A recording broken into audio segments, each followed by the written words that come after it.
네, 안녕하십니까. 요즘은 좀 많이 고민이 많습니다. 부동산이든 자영업이든 주식 투자든 어떤 세계든 좀 많이 경기가 하락하는 측면을 보입니다. 고장난 시계도 하루에 2번은 맞는다고 할까요? 이럴 때 나타나는 분들은 꼭 폭락론자들이 나타납니다. 그래서 어떻게 보면은 그 경험에 어떤 투자 경험이라든가 이런 분들이 많이 이제 부족한 경우에 폭락을 얘기하는데, 저도 개인적으로 부동산이 하강 국면이나 보합세를 유지할 걸로 보입니다. 그렇지만 폭락까지는 기대를 할 수가 없는 상황이 아닌가, 이런 의견 들어보고요. 여러분의 지금 현재 부동산 경기 하락을 많은 그 언론을 대하면서 굉장히 불안해지고 있을 거라고 생각하는데요. 그 불안 이 시간에 해결했으면 좋겠습니다. 여러분의 부동산 갖고 계신 고민, 궁금한 거 있으시면 지금 전화 주시면 속 시원하게 해결해 드리도록 하겠습니다. 네, 앞서 말씀드렸듯이 최근에 물가 인상과 금리 인상이 굉장히 이슈가 되고 있습니다. 하지만 이보다 더 무서운 것들이 있다고 하는데요. 이에 대한 내용 꼬꼬 박사 강의를 통해서 알려주신다고 하는데요. 대표님, 오늘 어떤 내용으로 진행이 될까요? 예, 맞습니다. 요즘 대출 규제, 금리 인상, 물가 인상, 그리고 인건비의 인상은 별로 되지 않는데 또 알고 보면은 최저임금제 상승으로 해서 전체적으로 좀 어려운 것 같습니다.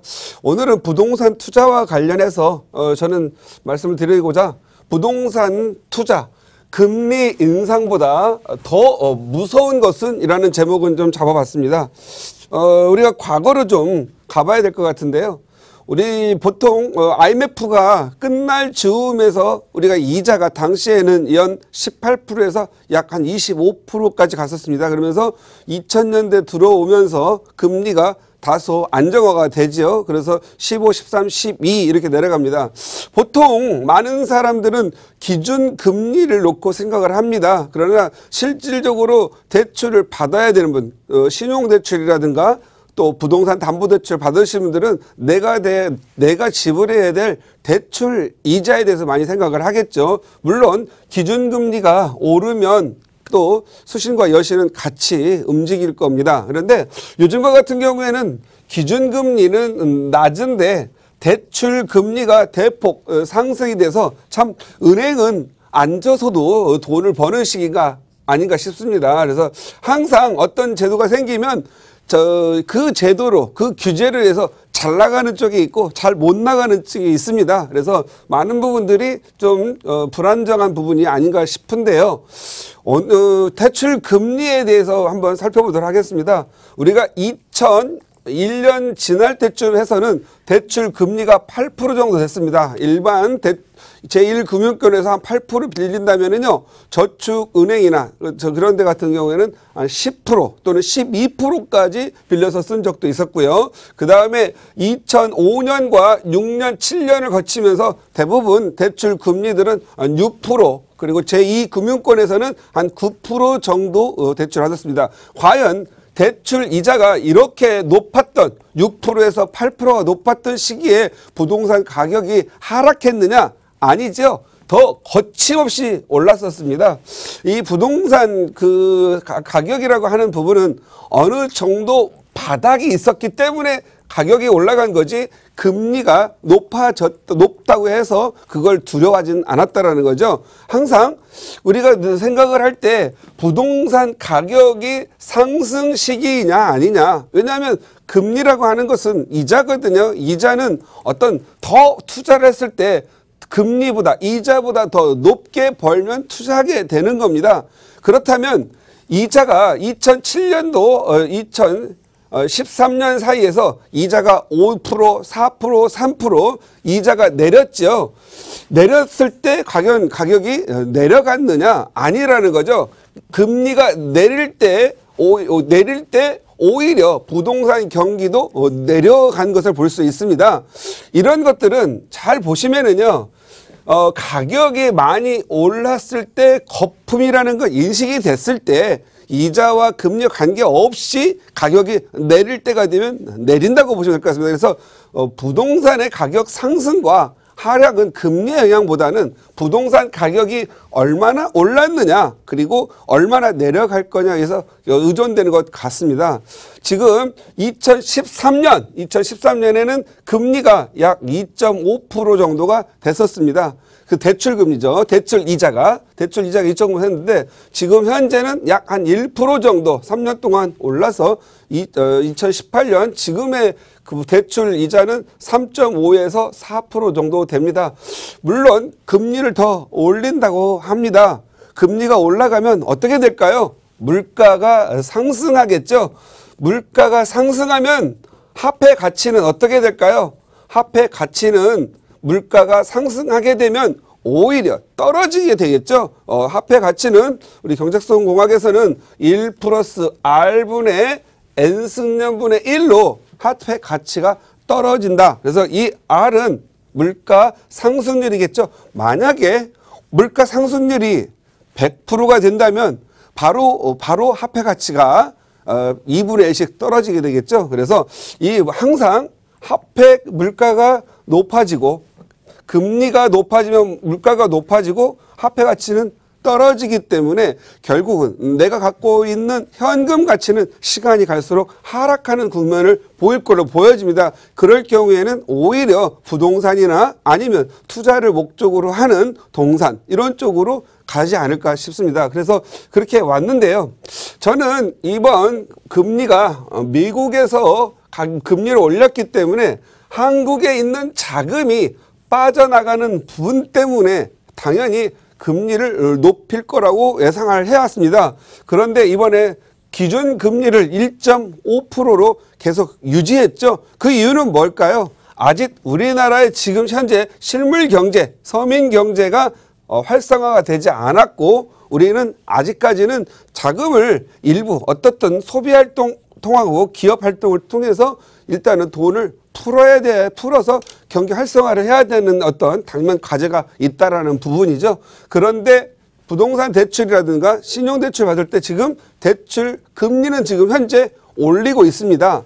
올리고 있는데 이 부분은 결국은 무서움을 주는 게 아니고 오히려 경제 전체적인 흐름, 우리가 가고자 하는 경기 활성화의 흐름에 저해 요인이 되지 않을까 싶습니다. 그래서 이번 8.2 작년 8.2 조치부터 이 9.13 조치 리그까지 지금 현재 시장은 지금 현재 좀 어둡고 전체적인 경기가 좀 어렵습니다. 거기다 대고 미중 또 무역 마찰과 유럽, 이태리발 또 금융시장의 혼란으로 인해서 당분간 우리나라도 요동치는 그런 금융시장이 될 것 같습니다.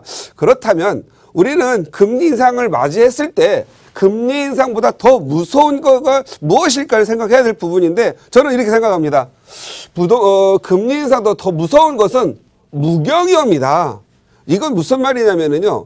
투자를 할 때 금리가 높아졌을 때도 투자를 안 하고 낮아졌을 때도 안 해서 투자에 대해서 무경험을 가졌을 때는 아무런 생각이 없고 오히려 세상의 흐름을 등지고 살아가는 그런 현상이 나타납니다.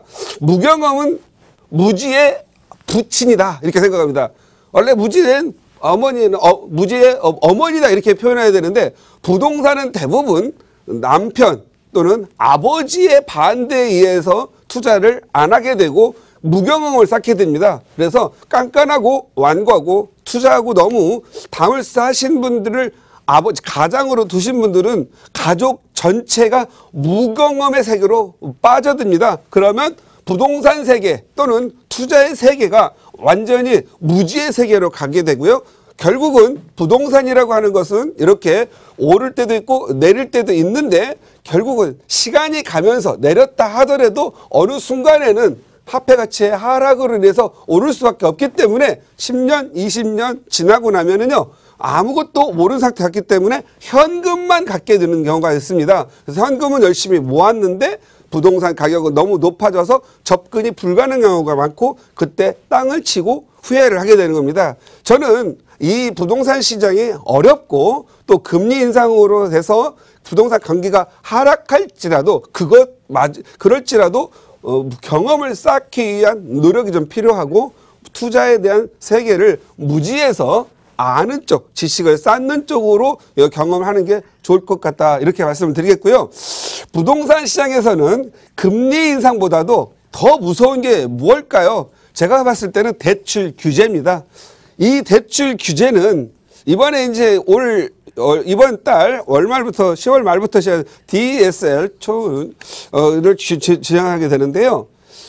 총 부채 상환 비율을 정해 가지고 이제는 연봉의 70%에서 또는 100% 정도만 하지 않는다는 건데요. 이것은 시장의 대출이라는 부분을 완전히 끊겠다라는 그런 내용이죠. 그래서 부동산 경기가 아니라 이제는 그냥 예를 들어 자동차, 할부, 은행, 뭐 신용대출, 보험, 그다음에 각종 금융에 대한 채무를 합산해서 적용하기 때문에 이제는 주택담보대출 부분이 아니라 전체적인 부채를 조정받기 때문에 오히려 뭐 자영업을 하시는 분들이라든가 오히려 좀 뭔가 돈이 좀 긴급하게 필요한 시장을 흐를 수 있는 그런 분들한테 더 어려운 시장으로 가지 않겠느냐 싶습니다. 그래서 이렇게 될 경우에는요. 자금이 자본을 그래서 벌게 되는 이러한 구조로 바뀔 것으로 됩니다. 그래서 저는 이 대출 규제가 부동산 시장을 무섭게 할 걸로 보이기 때문에 당분간 거래가 이루어지지 않고요. 아마 소강 상태로 이루어질 걸로 봅니다. 그런데 많은 분들은 이제 금리가 오르고 대출 규제는 폭락을 할 거라고 보이는데요. 저 같은 경우에는 다소 얼마간의 하락도 있고 보합세를 당분간 유지할 걸로 보이나 이러한 총체적 규제는 오래 가지는 않을 거라고 생각을 합니다. 그리고 제가 현재 현업에서 느끼는 부분인데 많은 분들이 이런 강력한 규제는 좀 오래 가지 않기 때문에 좀 더 버티겠다라고 하는 분들이 많다라는 거죠. 그것은 그냥 생기는 부분이 아니라 유경험에 의해서 생긴 거죠. IMF 끝나고 1차 폭락기에 팔고 나간 사람들만 손해를 봤고요. 또 2차 폭락기 2007년에서 12년 이 사이에도 투자 안 하고 손을 빼거나 매각한 분들만 눈물을 흘리게 된 겁니다. 그래서 이 3차 이 시기에는 3차 폭락을 기대하겠지만 이 좀 어느 정도 경험을 쌓으신 분들은 버틸 거라고 생각을 합니다. 그런데 무경험에 무지의 어떤 이런 상황에 있는 분들은 이번에서 이거 폭락할 거야. 과거는 뒤돌아보지 않고 우리 지금 사회가 어느 정도 폭락에 대한 면역력이 있다라는 걸 완전 배제를 한다면 폭락이 오겠지만 대부분 투자하신 분들은 면역력을 어느 정도 갖고 있다. 그래서 저 같은 경우에는 금리 인상이 금리 인상보다는 대출 규제가 무섭기는 하지만 제가 보기에는 대폭락은 없을 걸로 보입니다.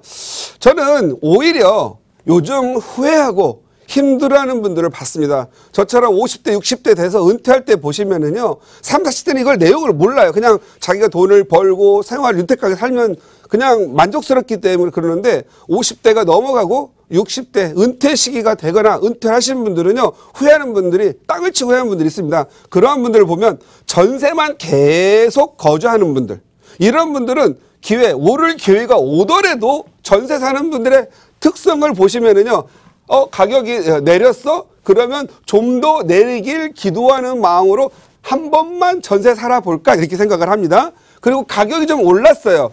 들어가서 오른 시점에 사야 되는데 전세 기간이 1년 남았네요. 그러면 우리가 전세에 그 중개 수수료가 좀 아깝죠. 그러니까 1년 더 살아보고 그때 가서 결정을 하자. 올라 있어요. 올랐네? 그러면 다시 내리겠지. 2년만 더 살아보고 해다. 그러면 전세를 서너 번만 연장을 10년이에요. 10년이면은요. 강산도 변화는 요즘은 5년만 해도 바뀌는데 엄청난 변화가 있기 때문에 결국은 전세를 오래 사는 사람들은 투자에 대한 경험도 없게 되고 궁극적으로는 그냥 전세만 살고 내 집 마련하기가 좀 어렵다 이렇게 보시면 될 것 같고요. 또 하나 지금 현재 땅을 많이 치시는 분들 임대주택 이거 거주하시는 분들 뭐 시프트니 장기 전세주택인 이런 투자자분들 처음에 옛날에는 저도 기억이 나는데 인천에 어디 임대주택 받으신 분이 그때가 제 후배였었는데 집으로 초대해가지고 샴페인도 터트려주고 했었어요. 임대주택 당첨됐다고. 그런데 그분들의 지금 현재 나이가 50 다 된 후배들의 경우에는 임대주택 오래 산 거에 대해서 굉장히 많이 후회하고 있는 모습을 봅니다. 이분들은 연봉도 7천 이하여야 되죠. 집 사면은 혹시 더 임대주택에 나가야 될까봐 집을 안 사죠. 돈 열심히 모아서 현금 만들었더니 다른 이상한 일이 생겨가지고 아니면 가족 빌려주거나 친구 빌려줘서 그 친구와 인연도 끊고 살게 되는 그런 일이 발생되죠. 그래서 돈 빌려주고 사람 잃고 이런 경우가 많습니다. 그래서 저 임대주택 사시는 분들도 이제는 어느 정도 이번 기회에 한번 정리가 되면 내 집 마련을 한 번 정도 이제는 계산을 해봐야 될 때가 됐다 이렇게 보시면 될 것 같고요. 또 청약주택 청약저축 들어가지고 청약 당첨만을 기다리는 분, 한 번, 두 번, 세 번, 남들은 되는데 나만 안 되죠? 이게 희한하게 말이죠. 2대1만 되더라도 20년 동안 떨어지는 사람들 많아요. 그 되는 사람들은 또 굉장히 있고 가까이 있는 사람이 되기 때문에 나도 되지 않을까라는 생각을 하다가 제가 보면은요, 서울이라는 데는 청약하면 어렵습니다.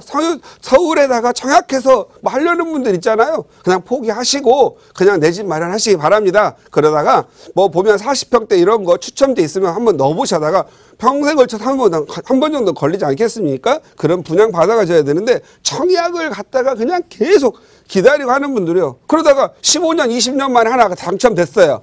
그러면 당연히 가격은 오르겠죠. 하지만 다른 그 기간 동안에 투자했더라면 더 많이 벌었을 거고요. 그 기간 동안 투자했던 친구들을 보면 훨씬 더 잘 살고 부자가 된 경우가 많습니다. 그래서 또 이 청약을 하다 지치면 또 열받잖아요. 그러면 청약하지 말아야 될 때 꼭 미분양 나는 데 가가지고 당첨돼가지고 우울하게 생각하면서 이걸 계약해야 말까. 그래서 계약을 포기해야 하는 경우도 많이 있습니다.